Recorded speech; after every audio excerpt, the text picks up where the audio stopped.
মুনাফিকদের পরিচয় সম্পর্কে বলছি।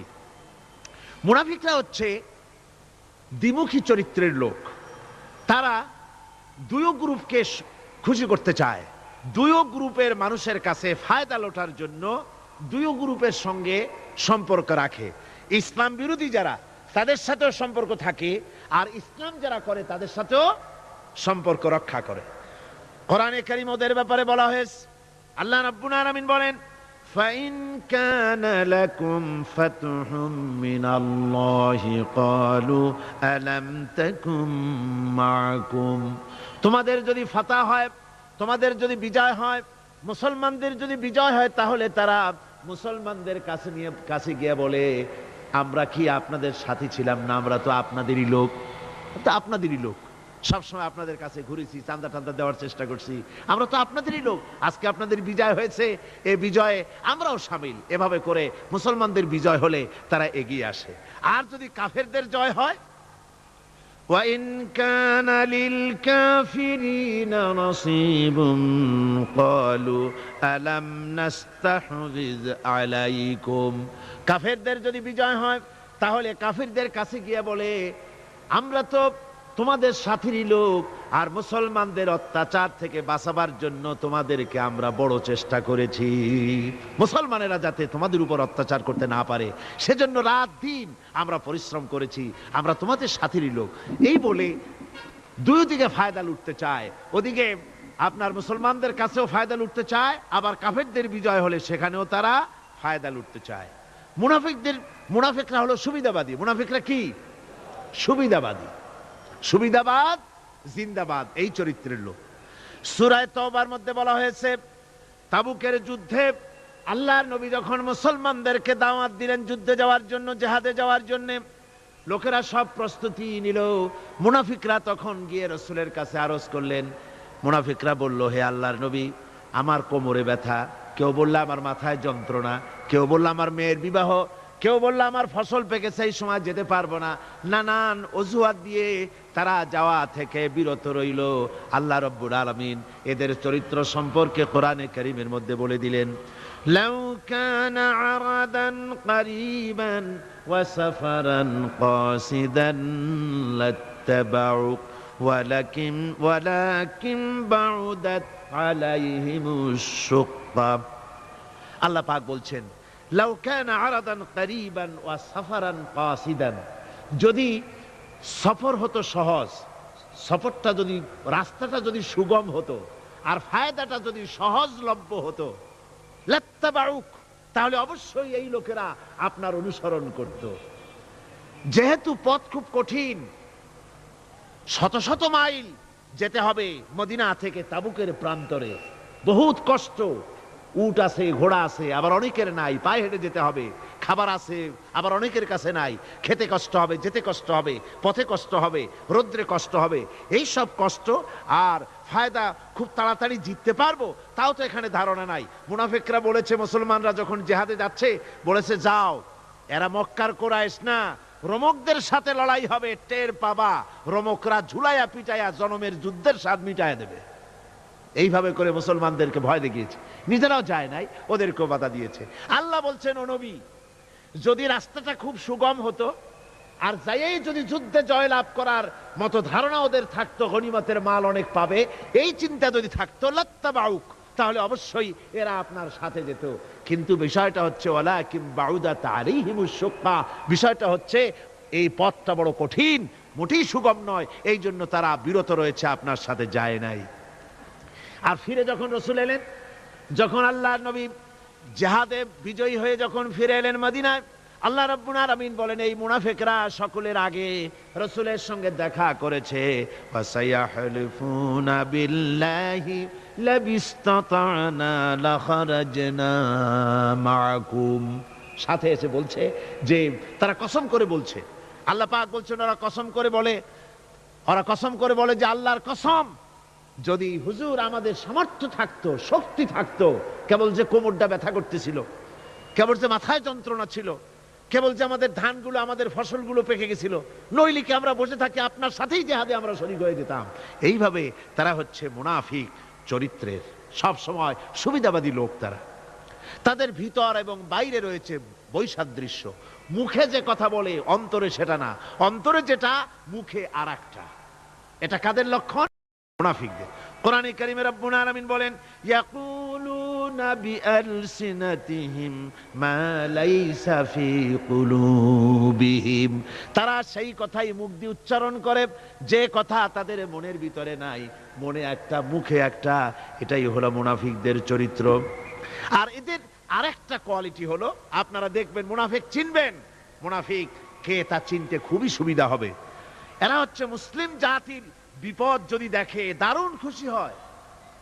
বসনিয়ায় মুসলমানেরা মরে, একটা টু শব্দ করবে না, কিন্তু দেশে যদি কোন রকম কিছু হয় নাই, তাও অস্থির সাম্প্রদায়িক বলে গালি দিয়া একেবারে চায়ের কাপে ঝড় তুলে বসে। ঠিক কিনা কর?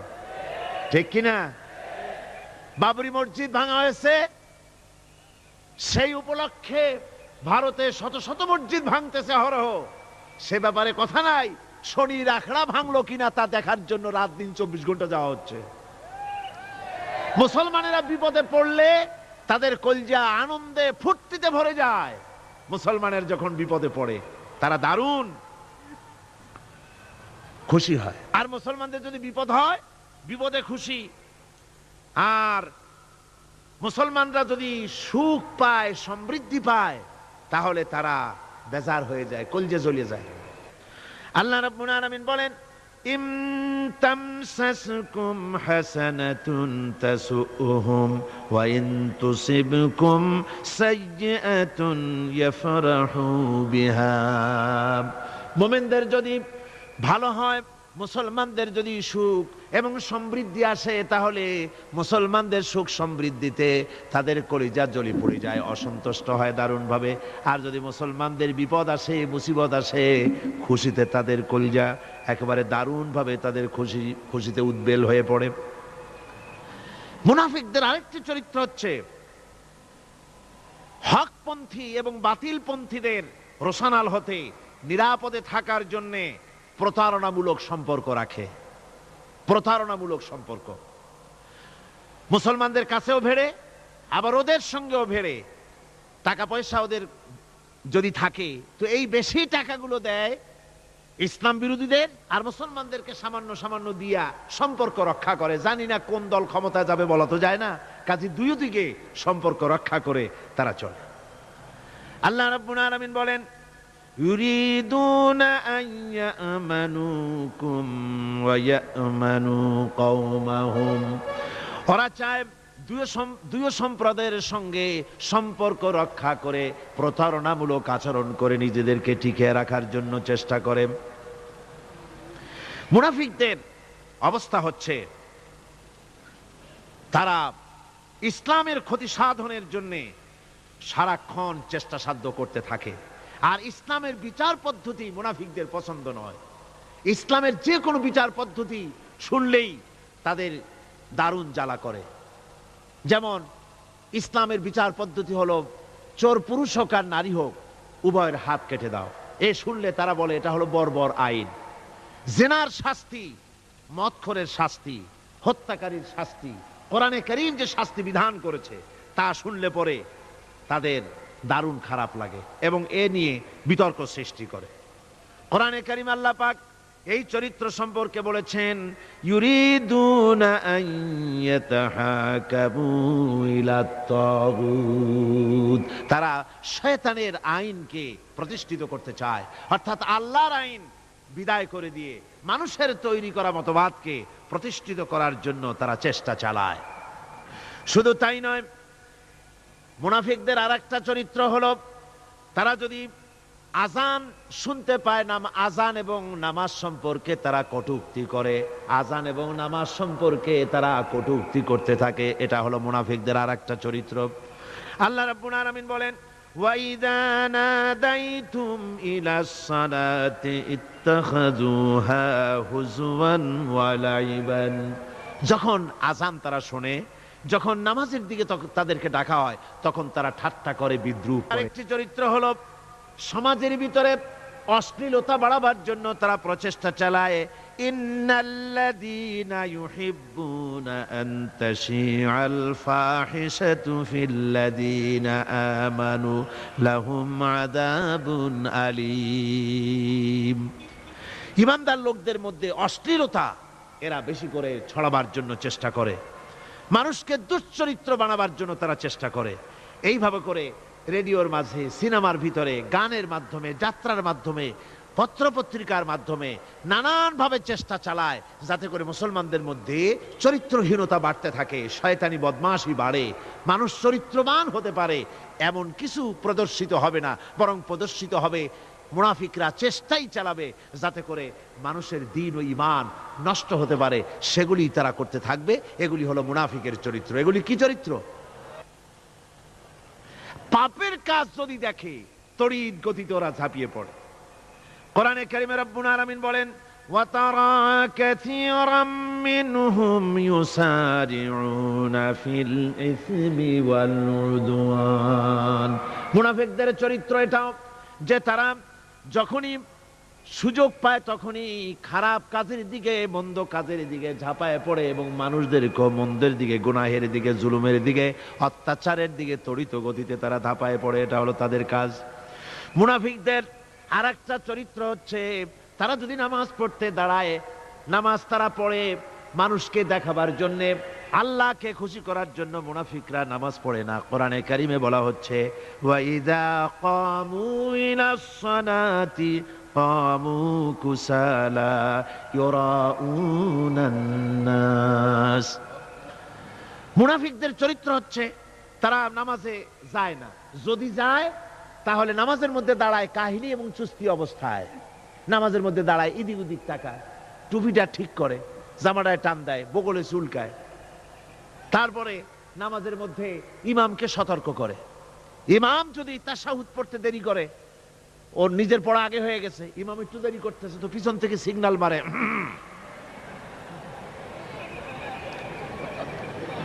এগুলি নামাজ হচ্ছে, আল্লাহ পাক বলছেন ইউরাউনান নাস, এরা মানুষকে দেখাবার জন্য নামাজ পড়ে, এগুলি আসল নামাজ নয়, এগুলি আসল নামাজ নয়, আল্লাহকে সন্তুষ্ট করার জন্য নয়, এগুলি মানুষকে দেখাবার জন্য তারা নামাজ পড়ে। আমার ভাইরা, ইসলামের চরিত্রগুলি, কাজগুলি তারা করতে চায় না। সব সময়ের জন্য ইসলামের সঙ্গে বিরোধিতা করা এবং ইসলামের অপব্যাখ্যা করা, এগুলি হচ্ছে এই মুনাফিকদের চরিত্র, মুনাফিকদের কাজ। মুনাফিকরা চিরটা কাল এভাবে মুসলমানদের সঙ্গে খারাপ ব্যবহার করে এসছে এবং নিজেরা জাহান্নামের পথকে এভাবে তারা করে নিয়েছে। মুনাফিকদের আরেকটি চরিত্র হচ্ছে জিহাদের নাম শুনলে তাদের কলিজা কেঁপে ওঠে। বুঝলেন? কই যে আপনারা জিহাদ করেন কেন? এমনি সহজ পথে কলেমা পড়িয়া অল্পের মধ্যে বেহেশতে যাওয়া যায়, এরকম একটু দোয়া টোয়া শিখান মুসলমানদেরকে। আমাদের কাছে মাঝে মধ্যে আসে, কয় যে মুনাফিক তো সহজে চেনা যায় না, কয় যে হুজুর এই যে বারবার জিহাদ, এই মারামারি, এই ঠ্যাঙ্গি এগুলি আছে নাকি ইসলামের মধ্যে? কোথায় আছে যে মারামারি করা লাগবে, তারপরে মিছিল করা লাগবে, ধর্মঘট করা লাগবে, এ ধরনের জিহাদে অংশ নিতে হবে? এগুলি কি? এগুলি বাদ দিয়া সহজভাবে, শান্তভাবে যাতে করা যায়, অল্প অল্প ছোট ছোট দোয়া শিক্ষা দেন যাতে করে সহজে বেহেশতে চলে যাওয়া যায়। আমি বলছি ভাই, রাসূলুল্লাহ এরকম আমাদের শিখান নাই যে এরকমের সূরাগুলি বেহেশতে যাওয়ার জন্য আবিষ্কার করে দেব। ছোট্ট একটা দোয়া পড়বেন, আর আপনি বেহেশত আপনার মামুবাড়ির বারান্দা যাই কলা খাওয়া শুরু করলেন। এত সহজে বিষয়টা আসবে না, বিষয়টা খুবই কঠিন। আল্লাহ রাব্বুল আলামিন বলেন, মুনাফিকদের চরিত্র হলো জিহাদের নাম যখন তারা শোনে, জিহাদের নাম শোনা মাত্রই তাদের কলিজা কেঁপে ওঠে। রাআইতাল্লাযীনা ফী কুলুবিহিম মারাদুন ইয়ানজুরুনা ইলাইকা নাযারাল মাগশিয়্যি আলাইহি মিনাল মাউত। যখনই তাদের অন্তঃকরণ নেফাকের রোগে ভরা, নিফাকের রোগ তাদের কেমন ভাবে পেয়ে বসেছে যে ওরা এমন ভাবে তাকায় থাকে আপনার দিকে, রাসূলুল্লাহর দিকে এমন ভাবে তারা তাকায় থাকে যে জেহাদের কোনো কথা বলে ফেলে নাকি। জেহাদের কথা যদি আসে তাহলে তো সর্বনাশ।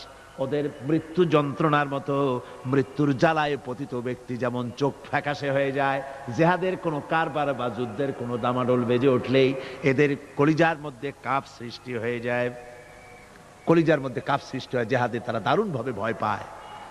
মোমেনদের উল্টা, মোমেনদের হলো জিহাদের নাম শুনতে তাদের কলিজার মধ্যে ফুর্তি আসে। তার কারণ হচ্ছে জিহাদের ময়দান হচ্ছে এমন এক ময়দান, আল জান্নাতু তাহতা যিলালিস সায়ুফ, বেহেশত হচ্ছে তরবারির ছায়াতলে। এই রাস্তায় যদি মরতে পারি, জীবনে তো বহুত গুনাহ করছি, বেহেশতে যেতে পারবো কিনা আল্লাহই জানে, কিন্তু এই একটা পথ, এইখানে যদি জানটা দিতে পারি, বিনা হিসাবে আল্লাহর জান্নাতে চলে যেতে পারবো। আর শাহাদাতের মত হচ্ছে পিঁপড়ায় কাটার যন্ত্রণার চাইতে বেশি কিছু না। মোমেনদের দিলের জন্য খুশি হয়, আর ওদের দিল দারুণ কষ্ট তারা পেতে থাকে। এদের অবস্থা হচ্ছে যেখানে দ্বীনের কথা হয় সেখানে তারা চুপ করে বসে কথা শোনে, আর যখন দ্বীন ইসলামী আন্দোলনের কথা আসে, জিহাদের কথা আসে, তখন তারা খুব ভয় পায়া এদিক ওদিক তাকায়। কোরআনে কারিমে ওদের এই চরিত্র সম্পর্কে বলা হয়েছে, وَإِذَا مَا أُنْزِلَتْ سُورَةٌ نَظَرَ بَعْضُهُمْ إِلَى بَعْضٍ هَلْ يَرَاكُمْ مِنْ أَحَدٍ ثُمَّ انصَرَفُوا।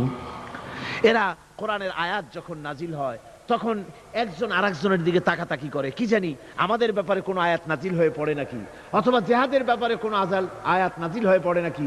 কেউ দেখে নাকি এই সব এদিক ওদিক তাকাই আসতে এই জায়গা থেকে কেটে পড়ে, যে আমাদের চরিত্রই তো বর্ণনা করা হচ্ছে, কাজী এখন আর বসা ঠিক না, আস্তে করে কেটে পড়ার জন্য চেষ্টা করে। এটা হলো মুনাফিকদের আর একটা চরিত্র।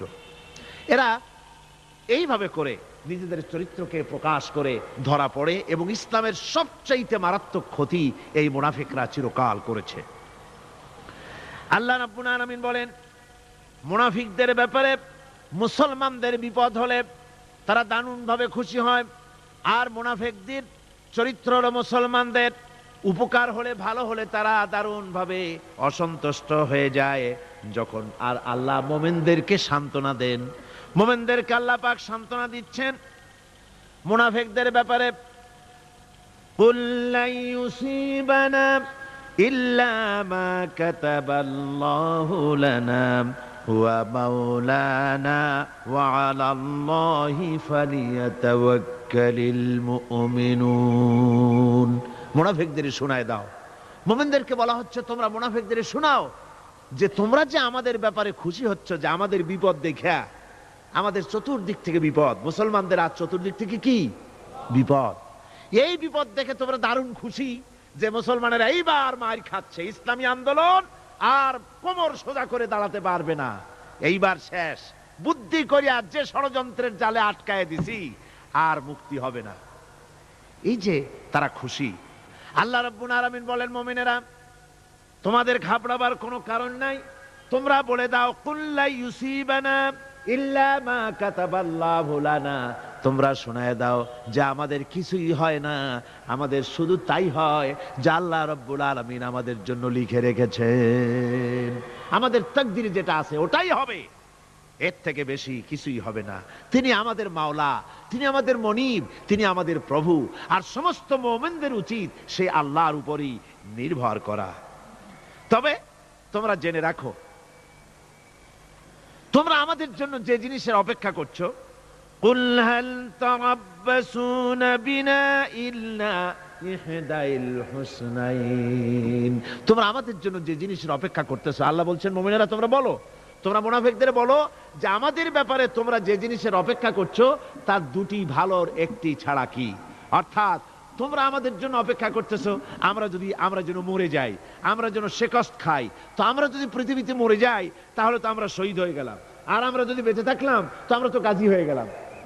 আমাদের ওই যে হাতি মরার মতো আর বাঁচার মতো, হাতি মরলেও লাখ টাকা, বাঁচলেও লাখ টাকা, আমরা মরলে গাজী, বাঁচলে কি শহীদ, কোন দিক দিয়ে আমাদের ঠগ নাই। সুতরাং তোমরা আমাদের জন্য যে জিনিস অপেক্ষা করো তার দুটো ভালোর একটি ছাড়া কি। আর আমরা তোমাদের ব্যাপারে, তোমরা যেমন আমাদের ব্যাপারে অপেক্ষা করতেছো, আমরাও তোমাদের ব্যাপারে আরেকটা জিনিসের অপেক্ষা করছি। ওয়া নাহনু নাতারাব্বাসু বিকুম আইয়ুসিবাকুমুল্লাহু বিআযাবিম মিন ইনদিহি আও বিআইদিনা, আমরাও তোমাদের জন্য অপেক্ষা করতেছি একটা জিনিসের, তোমরা আমাদের জন্য দুটি জিনিস অপেক্ষা করো, আমরাও তোমাদের জন্য দুটি জিনিস অপেক্ষা করছি। তা হচ্ছে এই, তোমাদের শাস্তিটা আল্লাহ নিজে দিবেন না আমাদের হাত দিয়ে দেওয়াবেন, আমরা সেইটার অপেক্ষা করতেছি। ফাতারাব্বাসু ইন্না মাআকুম মুতারাব্বিসুন। সুতরাং তোমরা অপেক্ষা করতে থাকো, আমরা অপেক্ষা করতে থাকি। ব্যাপারটা কোথায় গিয়ে দাঁড়ায় আসো আমরা সকলে তা লক্ষ্য করি। সুতরাং এই মুনাফিকদের এই হচ্ছে চরিত্র, চিরকাল ইসলামের সঙ্গে বিরোধিতা করা, মুসলমানদের সাথে ঠাট্টা বিদ্রুপ করা, এটাই হচ্ছে তাদের চরিত্র। এই চরিত্র দিয়েই তারা ইসলামকে চিরকাল ক্ষতিগ্রস্ত করে এসেছে।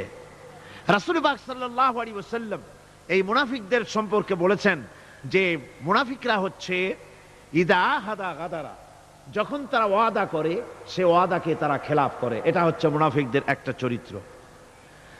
তারপরে তাদের কাছে কোনো জিনিস আমানত রাখলে ইদা উতুমিনা খানা, যখন আমানত রাখা হয় সে আমানতের তারা খেয়ানত করে।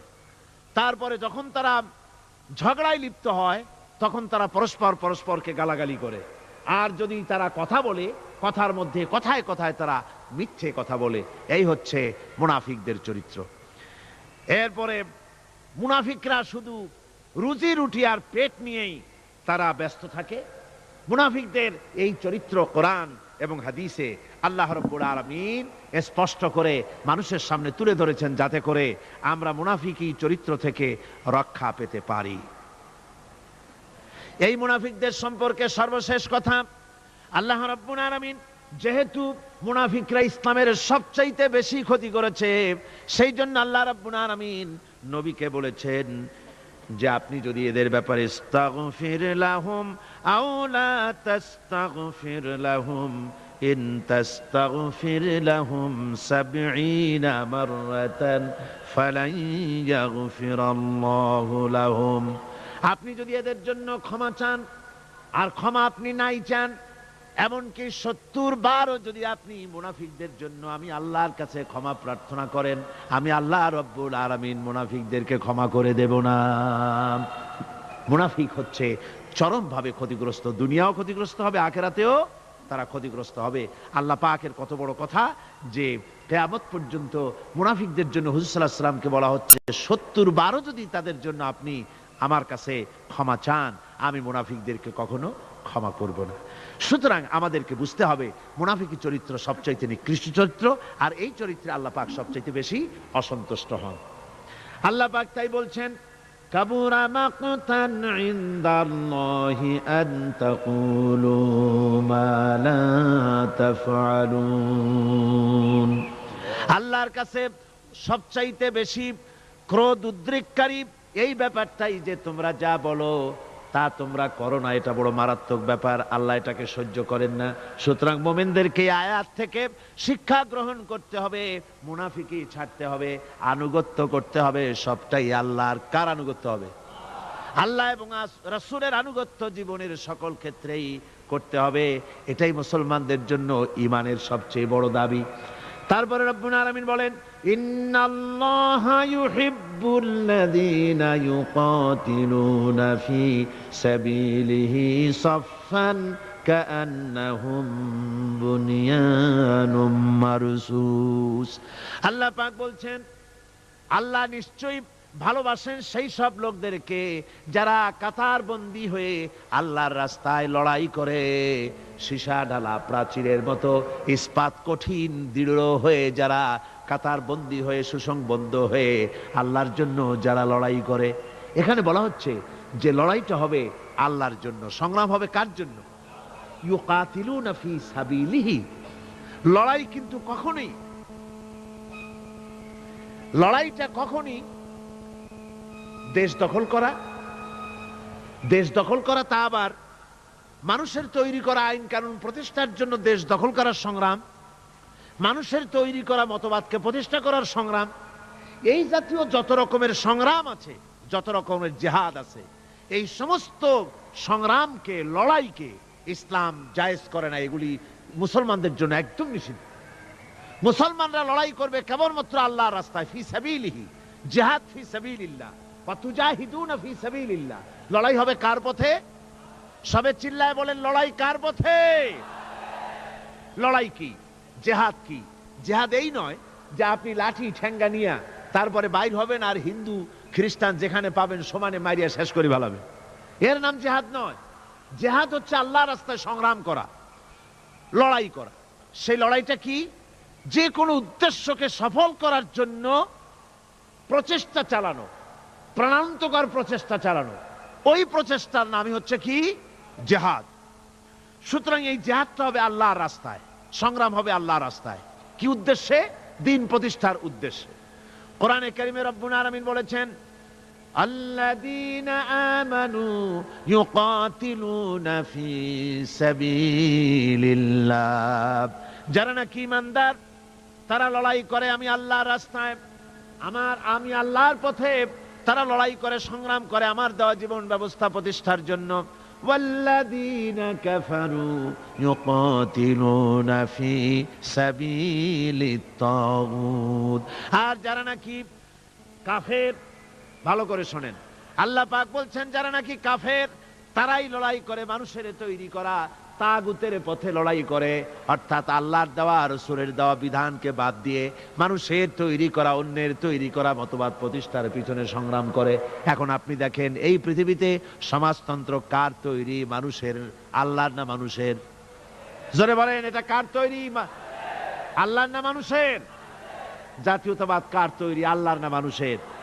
পুঁজিবাদ কার তৈরি? আল্লাহ না মানুষের? সমাজতন্ত্র কার তৈরি? আল্লাহ না মানুষের? ধর্মনিরপেক্ষতাবাদ কার তৈরি? আল্লাহ না মানুষের? এই সমস্ত মতবাদকে মানুষের তৈরি করা, এসব মতবাদকে প্রতিষ্ঠিত করার জন্য যারাই সংগ্রাম করে, যারাই লড়াই করে, আল্লাহ পাক বলেছেন ওয়াল্লাযীনা কাফারু ইউকাতিলুনা ফি সাবিলিত তাগুত, এরা হচ্ছে লড়াই করে তাগুতের পথে, শয়তানের পথে। কার পথেগুলি?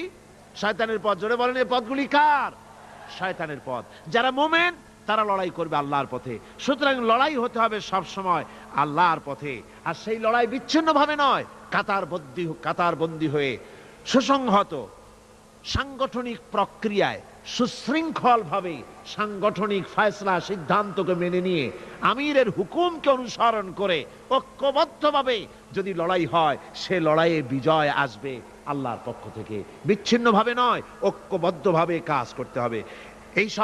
এই আয়াতের মূলনীতির ভিত্তিতে রাসূল পাক সাল্লাল্লাহু আলাইহি ওয়াসাল্লামের নেতৃত্বাধীন এমন এক মহা সামরিক শক্তি গড়ে উঠেছিল, যার সামনে তদানীন্তন রোম পারস্য পদানত হয়েছিল। সুবহানাল্লাহ পড়ে। সুতরাং এমন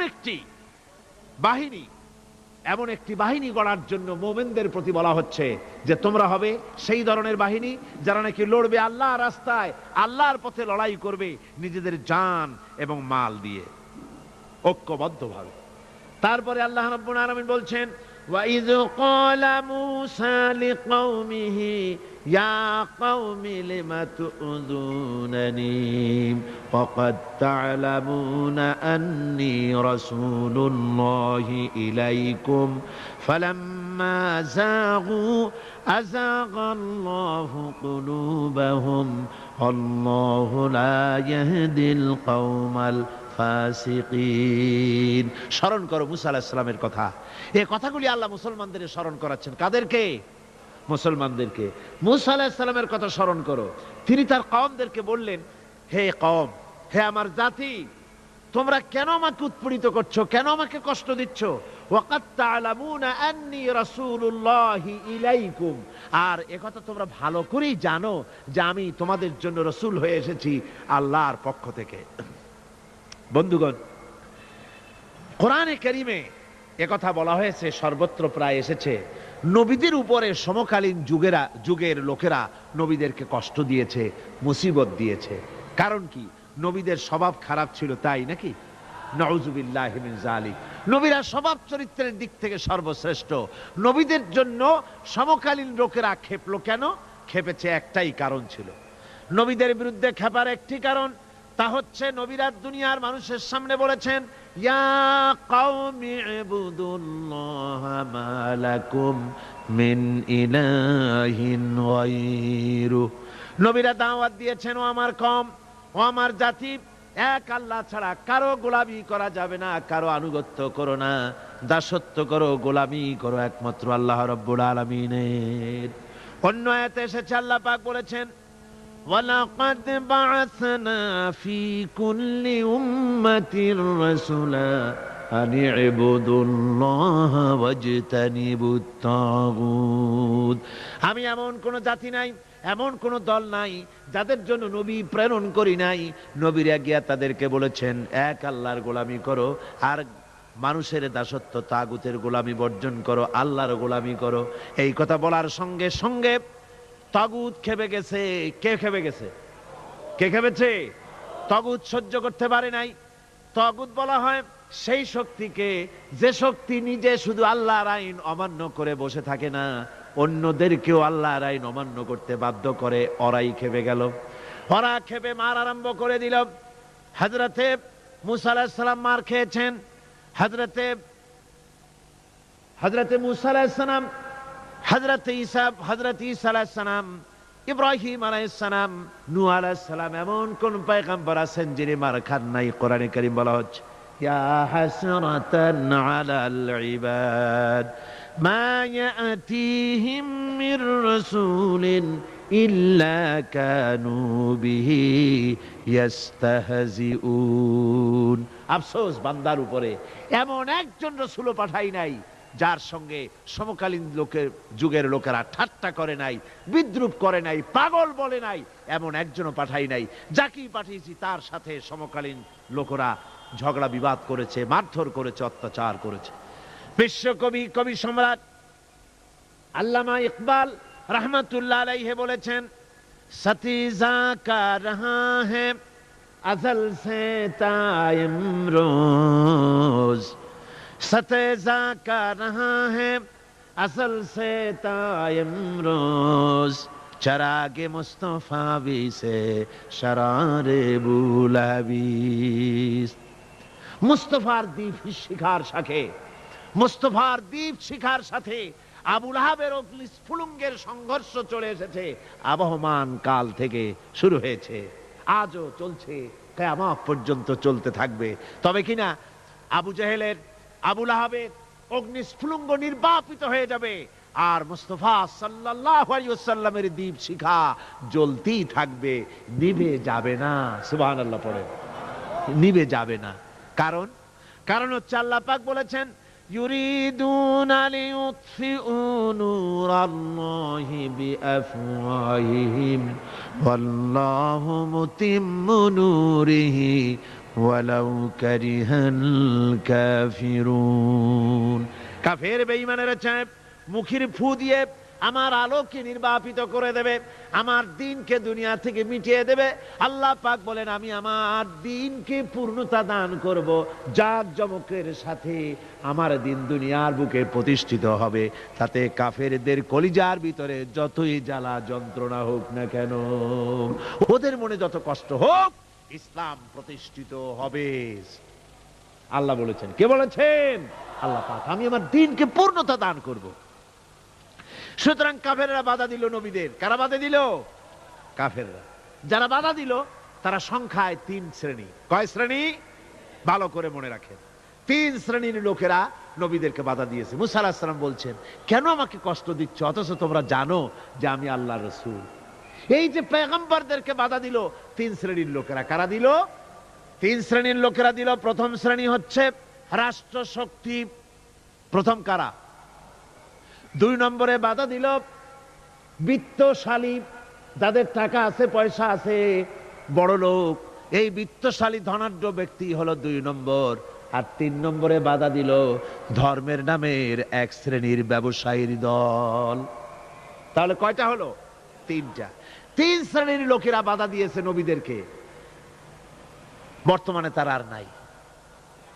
জি, বর্তমানেও আছে, ভবিষ্যতেও থাকবে। 3 শ্রেণীর লোকেরাই বাধা দিয়েছে, বর্তমানেও দিচ্ছে, ভবিষ্যতেও দিবে। এই 3 শ্রেণীর প্রথম শ্রেণী হলো রাষ্ট্রশক্তি। রাষ্ট্রশক্তি বাধা দিল কেন? কেন বাধা দিল? রাষ্ট্রশক্তি যেমন ফেরাউন, রাষ্ট্রশক্তি নমরুদ, রাষ্ট্রশক্তি হচ্ছে আবু জেহেল, আবু লাহাব, আবু সুফিয়ান, উতবা, সাইবা, মুগীরা। এরা বাধা দিল, রাষ্ট্র শক্তি বাধা দিল। বাধা দেওয়ার কারণ হলো রাসূলুল্লাহ বলেছেন, নবীরা বলেছেন, তারা বলেছেন সবাই ইয়া কওমি ইবুদুল্লাহ মা লাকুম মিন ইলাহিন গায়রু। নবীজি বলেছেন ইয়া আইয়ুহান নাস কুলু লা ইলাহা ইল্লাল্লাহ তুফলিহু।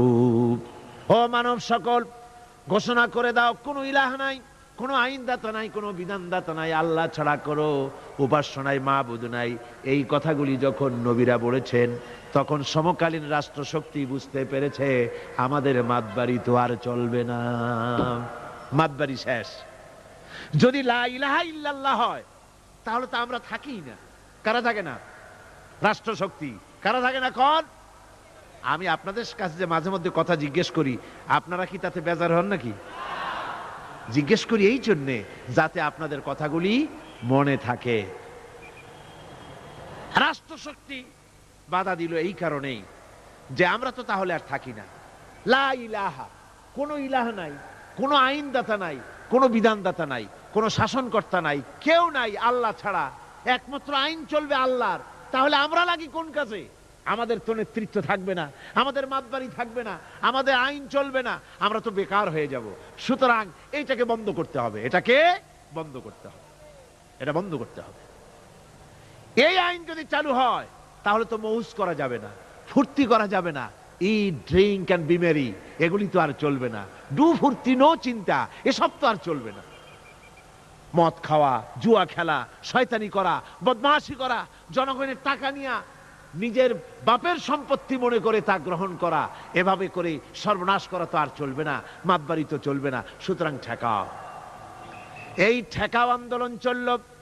ফেরাউন মুসা আলাইহিস সালামকে ঠেকাইতে চাইল। মুসা আলাইহিস সালামকে ফেরাউন বলল, তুমি যে আল্লাহর নবী, একথা কেন বলো? তোমার সাহসটা কি? আমার বাড়ির দুধ কলা খেয়ে তুমি বড় হয়েছ, আমি তোমাকে বড় করলাম, আর আজকে তুমি নতুন করে ইলা একজন নিয়ে এসছো। তুমি যদি আমি ছাড়া কাউকে ইলা বলে মানো, লাআজআলান্নাকা মিনাল মাসজুনিন, অবশ্যই তোমাকে কারারুদ্ধ করে রাখবো, জেলখানায় ঢুকাই দেব। হযরত মুসা আলাইহিস সালাম বলেন, ফেরাউন রে, তুমি কারে ভয় দেখাও? তোমার জেলের ভয় দুনিয়ার অন্যরা করতে পারে, আমাকে তুমি চিনতে পারো নাই। আমি আল্লাহর পয়গম্বর, তোমার জেলের পরোয়া করি না। মুসা আলাইহিস সালামের সঙ্গে ফেরাউনের সংঘর্ষ শুরু হলো। মুসা আলাইহিস সালাম দরিয়ার কিনারে বসে উম্মতদেরকে তিনি হেদায়েত দিতেছেন। এমন সময় ফেরাউন তার দলবল নিয়ে এসেছে, তিন দিক থেকে ঘেরাও করেছে, পালাবার কোনো রাস্তা নাই। হযরতে মুসা আলাইহিস সালামের উম্মতেরা বলল, ইন্না লামুদরাকুন, আমরা ধরা পড়ে গেছি, আর তো পালাবার উপায় নাই, আর বাঁচার উপায় নাই। তিন দিক থেকে আক্রান্ত হয়েছে, আর সামনে সমুদ্র, যাব কোথায়? সামনে হচ্ছে নদী, পালাবো কোথায়? পালাবার তো জায়গা নাই, তিন দিক থেকে আটকা পড়েছে, এবার বুঝে মরে যাব। মুসা আলাইহিস সালাম বললেন, মোটেও ভয় পেও না, আল্লাহ আমাদের সাথে আছেন। রব্বি সায়াহদিন, আল্লাহ অবশ্যই আমাদের পথ দেখাবেন। জোরে কোন সুবহানাল্লাহ। মুমিনদের ভয় পাওয়ার কোনো কারণ আছে নাকি? দেখেন কি ঈমান! তিন দিক থেকে আক্রান্ত, পালাবার রাস্তা নাই। মুসা আলাইহিস সালাম বলছেন, ভয় পেও না, আল্লাহ আমাদের পথ দেখাবেন। আর আল্লাহ রাব্বুল আলামিন অর্ডার করে দিলেন, ও মুসা, হাতে যে লাঠি আছে ওই লাঠি দিয়ে দরিয়ার উপরে আঘাত করো। দরিয়ার উপরে তিনি আঘাত করলেন, দরিয়া ফেড়ে গেল। নদীর ভিতর থেকে একটা রাস্তা না, 12টা রাস্তা তৈরি হয়ে গেল। এগুলি গল্প না কোরআন শরীফ আছে? কোথায় আছে? 12টা রাস্তা হয়ে গেল। মুসা আলাইহিস সালাম তার দলবল নিয়ে ওই রাস্তা দিয়ে আরামসে চলে যেতেছেন, নদীর ওপারে চলে যাবেন। এদিকে ফেরাউন চলে এসেছে, দরিয়ার কিনারে এসে রাস্তা দেখে আনন্দে মাতোয়ারা হয়ে গেছে। দেখলো যে বাহ, সুন্দর মোটরওয়ে, হাইওয়ে, বিরাট রাস্তা। সুতরাং সেও তার দলবল নিয়ে নেমে গেছে। দরিয়ার মাঝখানে যখন ফেরাউন এসেছে, মুসা আলাইহিস সালাম চলে গেছেন ওপারে, ও তখন মাঝখানে এসেছে। আল্লাহ রাব্বুল আলামিন পানির প্রতি অর্ডার করলেন, রাস্তা বন্ধ করে দে। রাস্তা হয়েছিল কার হুকুমে? আল্লাহ বলে দিলেন রাস্তা বন্ধ করে দে। এ পর্যন্ত বলার কোনো দরকার নাই। আল্লাহ যখন এরাদা করেন, বলেন কুন, আর সাথে সাথে হয়ে যায়। আল্লাহ কুন বললেন, রাস্তা হলো, আবার কুন বললেন, রাস্তা বন্ধ হয়ে গেল। এবার পানির ভিতরে তুফান শুরু হয়ে গেল, বিরাট তরঙ্গমালার ভিতরে ফেরাউনের দলবল চুবনি খেয়ে ডুবে ডুবে মরে যেতেছে। ফেরাউন এবার একা বেঁচে, সব শেষ হয়ে গেছে, কেউ আর বেঁচে নাই। ফেরাউন একবার উপরে ওঠে, আর একবার নিচে চলে যায়। চুবনি খেতে খেতে পেট তো রীতিমতো পটকা মাছের মতো মোটা হয়ে গেছে। মুখ দেওয়া পানি পড়ে, নাক দেওয়া পানি পড়ে, বাঁচার কোনো উপায় নাই দেখে ফেরাউন এবার বলতেছে, আমানতু আন্নাহু লা ইলাহা ইল্লাল্লাযী আমানাত বিহি বানু ইসরাঈল। আমি ঈমান এনেছি আল্লাহ ছাড়া কোনো ইলাহ নাই, ওই আল্লাহর উপর ঈমান এনেছি যে আল্লাহর উপর ঈমান এনেছে বানু ইসরাঈলেরা। ওয়া আনা মিনাল মুসলিমিন, আর আমি তো মুসলমান। এরপরও ফেরেশতারা আমারে সুবাইকা, আমি তো মুসলমান। আল্লাহ রাব্বুল আলামিন শুনায় দিলেন, আন ওয়াকাদ আসাইতা ক্বাবলু ওয়া কুনতা মিনাল মুফসিদিন। এখন তুমি বলতেছো আমি মুসলমান, ঈমান এনেছি, অথচ যতদিন সুযোগ পেয়েছিলে, বছরের পর বছর ধরে, শতাব্দীর পর শতাব্দী ধরে তুমি আমার বান্দাদের উপরে বিপর্যয় সৃষ্টি করেছো, ফাসাদ বরপা করেছো, মন গড়া আইন ও কানুন দিয়ে দেশকে চালায়েছো, আমার পয়গম্বরকে কষ্ট দিয়েছো। আজ আর তোমাকে শুধু মারবই না, তোমার শরীরকে আমি বাঁচায় রাখবো। তোমার শরীর পানিতে পচবে না, মাছেও খাবে না, স্থলভাগের কোনো প্রাণী তোমার শরীর খাবে না, নষ্ট করবে না। তোমার শরীরকে আমি বাঁচায় রাখবো, যাতে দুনিয়ায় যত মানুষ পৃথিবীতে আছে, তোমার মতো নমরুদ আর ফেরাউন যদি কেউ হতে চায়, তাহলে তারা যেন বোঝে যে আল্লাহ ইচ্ছে করলে এইরকম শুটকি বানায়া রাখতে পারবে। আমার বন্ধুগণ, পয়গম্বরদের বাধা দিল, ফেরাউন বাধা দিয়েছিল এই কারণে, নমরুদ বাধা দিল এই কারণে। নমরুদ বলল, আমি হচ্ছি তোমাদের ইলাহ, মান আশাদ্দু মিন্না কুওয়া, আমার চাইতে শক্তিশালী আর কে আছে, আমি তো বড় শক্তিশালী। আনা রাব্বুকুমুল আলা, আমি তোমাদের বড় প্রভু। আবার কে বলতেছে লা ইলাহা ইল্লাল্লাহ, এগুলি কোনো ব্যাপার না। এই বলে ইব্রাহিম আলাইহিস সালামকে মারার চেষ্টা করেছিল, আল্লাহ পাক হযরত ইব্রাহিমকে টিকায় রাখলেন, আর নমরুদরে জুতা মারিয়া দুনিয়া থেকে বিদায় করে দিলেন। ঠিক কিনা কোন? ফেরাউনরে মারলেন কি করিয়া? চুবাইয়া। আর নমরুদ গেল জুতা খাইয়া, শেষ হয়ে গেল। এভাবে করে দুনিয়ায় নমরুদ আর ফেরাউন আসে, ইসলামের সঙ্গে বিরোধিতা করে। ওদিকে আবু জাহেল, আবু লাহাব, উতবা, সাইবা, মুগীরা, তারাও চেষ্টা করেছিল নবীজিকে দুনিয়া থেকে বিদায় করে দেবে, তার কথাকে দুনিয়ার মানুষকে শুনতে দেবে না।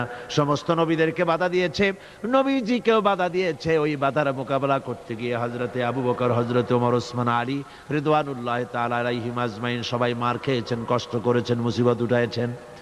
এত কষ্ট মুসিবত পয়গম্বরদের উপরে হয়েছে, স্বয়ং আল্লাহ নবী মার খেয়েছেন, নবীজির দান মোবারক শহীদ হয়েছে, রাসূলুল্লাহর কপালের ভিতরে লোহার করা প্রবিষ্ট হয়েছে, আল্লাহ নবীর গলায় চাদর দিয়ে কাফেররা জমিনের উপরে আছাড় মেরে ফেলে দিয়েছে। এত কষ্ট মুসিবত নবীদের উপরে তারা দিয়েছে, তার একটি মাত্র কারণ ছিল, আল্লাহ নবী বলেছেন, লা ইলাহা ইল্লাল্লাহু মুহাম্মাদুর রাসূলুল্লাহ। ইসলাম যত আইন করেছে, সমস্ত আইন সার্বজনীন আইন। যেমন সুদ, মনে রাখুন, সুদ যদি কোন দেশ আল্লাহর কোরআন অনুযায়ী হারাম ঘোষিত হয়, আল্লাহ তো হারাম করে দিয়েছে, দেশে যদি সুদ মুক্ত ব্যাংকিং চালু হয়, তাহলে উপকৃত হবে শুধু মুসলমান না সব জাতের মানুষ? সব জাতের মানুষ। সুদ দিয়ে মানুষ শোষিত হয়। মদ যদি বন্ধ হয়ে যায়, রাষ্ট্র শক্তি যদি কোরআনের আইন অনুযায়ী, আল্লাহ বলেছেন মদ হারাম, মদ যদি নিষিদ্ধ ঘোষিত হয়, উপকার পাবে কি শুধু মুসলমানে না সবাই উপকার পাবে?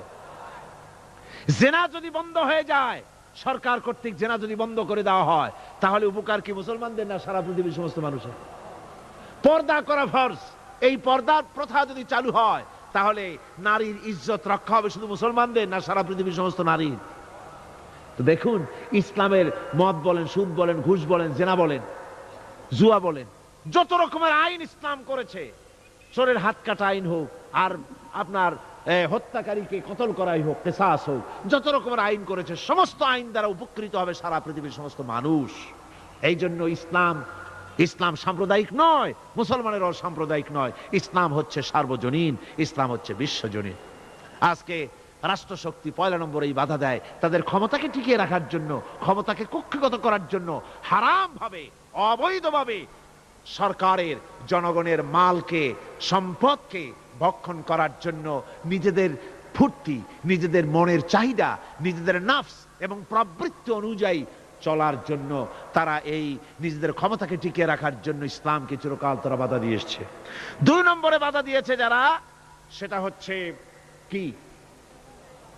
বিত্তশালী ধনী ব্যক্তিরা, বিত্তশালী ধনাঢ্য ব্যক্তিরা, ওরাই ইসলামের চিরকাল ইসলামের বাধা দিয়ে আসছে, এখনো দিচ্ছে, ভবিষ্যতে দেবে, তবে সব না। ধনী হযরত ওসমান রাদিয়াল্লাহু তাআলা আনহু ধনী ছিলেন, ওই রকম ধনী ব্যক্তি এখনো আলহামদুলিল্লাহ কিছু কিছু আছে যারা হযরত ওসমান রাদিয়াল্লাহু তাআলা আনহুর মতো দুহাতে সম্পদ বিলায় দেয়, নাম কামাবার জন্য না, আল্লাহর রাস্তায় দিয়ে দেয়। আছে না 2-1 আছে, সমাজে আছে। কিন্তু অধিকাংশ বিত্তশালী ব্যক্তিবর্গ তারা বাধা দেয় ইসলামকে। বাধা দেয় কেন? কারুন বাধা দিয়েছিল মুসা আলাইহিস সালামের জামানায়, হুজুরের জামানায় উমাইয়া বাধা দিয়েছিল। এভাবে করে প্রত্যেক যুগে বড় বড় ধনীরা তারা ইসলামকে বাধা দেয়। তাদের আল্লাহ তাদের টাকা দিয়েছে, পয়সা দিয়েছে, অবৈধভাবে তারা পয়সা নিজেরা উপার্জনও করেছে। এই পয়সা দিয়ে তারা সাহায্য করে বাতিলকে, ইসলামকে সাহায্য করে না, ইসলামকে সাহায্য করে না। বাতিলকে অমুক দলের নেতা আসবে, অমুক দলের অমুক আসবে, 50,000 টাকা দিয়ে দেয়, 50,000 টাকা, 2 লাখ টাকা, 5 লাখ টাকা, অমুকের ইলেকশন তো দিয়ে দিল 5 লাখ, 10 লাখ, 20 লাখ, কোটি খানেক টাকা দিয়ে গেল, 2-3 কোটি দিয়ে দিল। কিন্তু ইসলামের কোরআনের মাহফিল হবে, তাফসীর হবে, 5টা টাকা বাইরেতে কলিজাটা ছটফট করতে থাকে এই সব লোকে, ঠিক কিনা কন? ইসলামের জন্য কাজ হবে, ইসলামের জন্য কোন প্রোগ্রাম হাতে নেওয়া হয়েছে, অথবা ইসলামের জন্য নির্বাচন হচ্ছে, এই ধরনের যত রকমের প্রক্রিয়া আছে, এই প্রক্রিয়াগুলি করতে গেলে পরে তখন তাদের থেকে টাকা বের হতে চায় না, বাতিলকে সাহায্য করে চূড়ান্ত ভাবে, আর ইসলামকে দিতে চায় না। তার কারণ ইসলাম যদি ক্ষমতায় যায় তাহলে অবৈধ পন্থায় যেসব টাকা রোজগার করা হয়েছে এই পথগুলি বন্ধ হয়ে যাবে। তাই তাদের ভয় ইসলামের প্রতি, যেগুলি পথ যদি বন্ধ হয়ে যায় তাহলে তো আমাদের ফুর্তি আর চলবে না, মৌত চলবে না, জেনা ব্যভিচার চলবে না, শয়তানি বদমাশি চলবে না। সেই জন্য তাদের টাকা দিয়ে তারা ইসলামকে দুহাতে ঠেকাবার জন্য তারা প্রচেষ্টা চালায়। কথা বুঝতে পেরেছেন? এরপরে 3 নম্বরে যারা বাধা দেয় তারা হলো ধর্মের নামের এক শ্রেণীর ব্যবসায়ীর দল, ধর্মের নামের এক শ্রেণীর ব্যবসায়ী দল। এরা হচ্ছে, আল্লাহ রাব্বুল আলামিন কোরআনে কারীমের মধ্যে বলেছেন, ইয়া আইয়ুহাল্লাযীনা আমানু ইন্না কাসীরাম মিনাল আহবারি ওয়ার রুহবানি লায়াকুলুনা আমওয়ালান নাসি বিল বাতিল ওয়া ইয়াসুদ্দুনা আন সাবিলিল্লাহ। আল্লাহ রাব্বুল আলামিন বলেন, বিশ্বাসীরা শোনো, আরেক দল লোক হচ্ছে যারা আহলে কিতাবের এক শ্রেণীর পীর দরবেশ আলেম জাতীয় এক শ্রেণীর লোক, যারা নাকি আহবার এবং রহবান, কোরআনের পরিভাষায় বলা হয়েছে এদের কাজ হলো মানুষের মালকে, সম্পদকে বাতিল পন্থায় ভক্ষণ করা। নিজেদেরকে জনগণের সামনে এভাবে পেশ করে যে তারাই যেন বেহেশতের এজেন্ট, তাদেরকে খুশি করতে পারলেই আল্লাহ খুশি হয়ে যাবে। এই জাতীয় একটা ভাব দ্বারা তারা মানুষের সামনে নিজেকে পেশ করে থাকে, আর ধর্মের বিভিন্ন অনুভূতি দিয়ে মানুষের কাছ থেকে টাকা পয়সা শোষণ করে নেওয়ার পথ চালু করে দেয়, সহজে বেহেশতে যাওয়ার পথ চালু করে দেয়। এ ধরনের অনেক বেদাত পূর্ণ কাজ তারা করে, আর বেদাত আর শিরকের মাধ্যমে ধর্মীয় অনুভূতি দিয়ে মানুষের কাছ থেকে টাকা পয়সা লুট করে নেওয়ার জন্য চেষ্টা করে। এই যে আপনি দেখেন বর্তমানে এই যে রজব মাস, এটা সাবান শুরু হয়েছে বোধহয়, রজব মাস চলে গেল, রজব মাস আসলে পরে খাজা বাবার মহব্বতের লোকের আর অভাব থাকে না, এমনি নামাজ পড়ে না, কিন্তু রজব মাস আসলে পরে তখন ড্যাগ নিয়ে ড্যাগের উপরে লাল কাপড় চড়াই দিয়া, শালু কাপড় চড়াই দিয়া তারপরে টাকা পয়সা রোজগার করার জন্য দারুণ ভাবে চেষ্টা করে। খাজার এত মহব্বত, নামাজ পড়ে না একক তো, বললেন নামাজ পড়ে না, খাজার দারুণ মহব্বত করে। আসলে তো খাজার মহব্বত না, আসল ব্যাপারটা হচ্ছে ইয়া খাজা কুছ তো আজা, পেট তো ভর যা, নিজের পেট ভরার জন্য, নিজের টাকা পয়সা লুটতরাজ করার জন্য এইভাবে করে তারা খাজার মহব্বত হিসেবে নিজেকে পেশ করে। এইভাবে কেউ মাজার দিয়া, কেউ ওরস দিয়ে, কেউ এই ধরনের নানান রকমের বিদআতপূর্ণ কাজ করে করে জনগণের কাছ থেকে টাকা পয়সা বাতিল পন্থায় ভক্ষণ করে। আল্লাহ পাক বলছেন শুধু বাতিল পন্থায় জনগণের মালকে ভক্ষণ করে যদি বসে থাকতো তাও একটা হতো, তাও না। ওয়া সুদ্দুনা আন সাবিলিল্লাহ, বাতিল পন্থায় জনগণের মাল ভক্ষণ করে, এটা হলো এক। দুই নম্বরে সব সময় তারা ইসলামী আন্দোলনকে বাধা দেয়। ইসলামের পথে, আল্লাহর পথে সব সময় ফতোয়া দিয়ে, ফতোয়াবাজি করে তারা ইসলামের আন্দোলনের পথে লোকেরা যেন যাইতে না পারে, ইসলামী আন্দোলনে শরীক হতে না পারে, সেজন্য আপ্রাণ প্রচেষ্টা করতে থাকে এই শ্রেণীর লোকেরা। এই তিন শ্রেণীর লোক ইসলামকে চিরকাল বাধা দিয়ে এসেছে। তাই আমি আজকে আপনাদের সামনে এই কথাই বলতে চাই যে আল্লাহ রাব্বুল আলামিন কোরআনে কারীমের এই সূরাটির এই আয়াতগুলির মধ্যে পরিষ্কার করে আমাদের সামনে বলে দিলেন যে মুনাফিকি বর্জন করতে হবে। এক নম্বরে কি? মুনাফিকি বর্জন করতে হবে। মুনাফিকি মারাত্মক রোগ, সেই রোগগুলি সম্পর্কে আমি আপনাদের সামনে আলোচনা করেছি। দুই নম্বরে বলা হয়েছে আল্লাহ ঘৃণিত, সর্বাধিক ঘৃণিত ব্যক্তি আল্লাহর কাছে মুনাফিকরা। সর্বাধিক ঘৃণিত কারা? মুনাফিকরা। আর সবচাইতে আল্লাহ ভালোবাসেন কাদেরকে? যারা নাকি কাতারবদ্ধভাবে আল্লাহর রাস্তায় লড়াই করে আল্লাহর দ্বীন প্রতিষ্ঠার জন্য, তারা হলো আল্লাহর সবচাইতে বেশি প্রিয়। আর তিন নম্বরে আজকের আলোচনায় আসলো যে নবীদেরকে যেভাবে জ্বালা যন্ত্রণা দিয়েছে কাফের বেঈমানেরা, ওই জ্বালা যন্ত্রণার সিলসিলা চলতেছে, চলবে। তবে মনে রেখো, বনী ইসরাঈলেরা যেভাবে মুসা আলাইহিস সালাম, ঈসা আলাইহিস সালামকে বাধা দিয়ে যেভাবে বিপদগ্রস্ত হয়েছে, তোমরা মুসলমানেরা যদি নবীদেরকে এভাবে নির্যাতন করো, তোমাদেরকেও নির্যাতিত হতে হবে। আল্লাহর গজব তোমাদের উপরেও আসবে। এখন আমি মোনাজাত করব। মোনাজাতের জন্য দাঁড়ানো ভাইরা বসেন। এই যে দাঁড়ানো ভাই যত আছেন, ডানে বামে সমস্ত মুসলমান মাহফিলের মাঝখানে যারা দাঁড়ায়ছেন সব বসুন। এক মুহূর্তের ভিতরে বসে পড়ুন, মোনাজাতে শরীক হন। সমস্ত মুসলমান ভাইরা যার যার জায়গায় বসে মোনাজাতে শরীক হয়ে যান। মোনাজাতের পর আজান হবে, এশার নামাজ বা জামাত আপনারা আদায় করে যাবেন। এত বড় জামাত যেন কেউ নষ্ট করবেন না। আপনাদের মাহফিলে আসা, বসা, শোনা সবটাই বরকতপূর্ণ হবে যদি জামাতে নামাজ আদায় করে যান।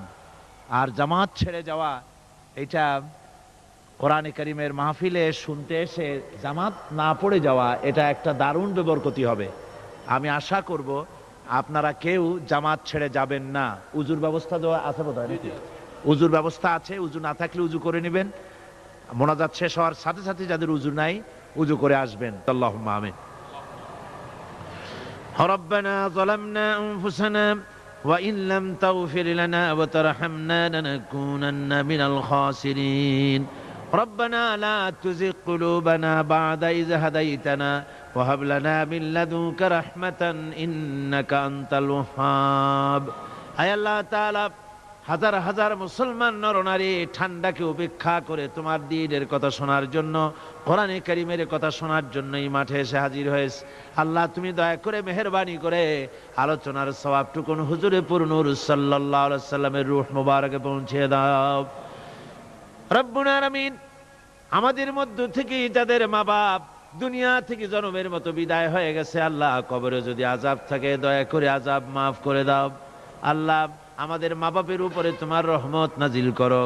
রব্বিরহামহুমা কামা রব্বায়ানি সগীরা, রব্বিরহামহুমা কামা রব্বায়ানি সগীরা। হায় আল্লাহ রব্বুল আলামিন, এই মাহফিলে যত লোক আছি আমরা, কার কোন ব্যাধি আছে, রোগ আছে, আমরা তুমি ভালো করে জানো। আমাদের প্রত্যেকের ব্যাধিকে তুমি শিফায়ে আজলা দান করে দাও। اللهم حبب إلينا الإيمان وزينه في قلوبنا وكره إلينا الكفر والفسوق والعصيان واجعلنا من الراشدين ربنا تقبل منا إنك أنت السميع العليم وتب علينا إنك أنت التواب الرحيم سبحان ربك رب العزة عما يصفون وسلام على المرسلين الحمد لله رب العالمين واجعل آخر كلمتنا عند الموت لا إله إلا الله محمد رسول الله